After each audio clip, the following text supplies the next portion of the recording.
কারো কথা চিন্তা না করে নিজেকে ভালো রাখতে এই কাজগুলো করুন। নাম্বার 1, নিজের ইচ্ছা, আগ্রহ এবং পছন্দকে প্রাধান্য দিন। নাম্বার 2, নিজের শখগুলো পূরণ করুন। নাম্বার 3, নিজের রুচিবোধ অনুযায়ী পোশাক পরুন।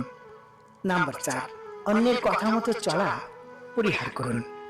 নাম্বার 5, নিজের উপর অতিরিক্ত চাপ প্রয়োগ করবেন না। নাম্বার 6, কারো কাছ থেকে অতিরিক্ত প্রত্যাশা করবেন না। নাম্বার 7, জীবনকে উপভোগ করার চেষ্টা করুন। নাম্বার 8, মাঝে মাঝে ভ্রমণে বের হন, নেতিবাচক ভাবনা পরিহার করুন। নাম্বার 9, ভুলভাল মানুষের সাথে সময় ব্যয় করবেন না। নাম্বার 10, নিজেকে পরিপাটি এবং গোছালো রাখুন।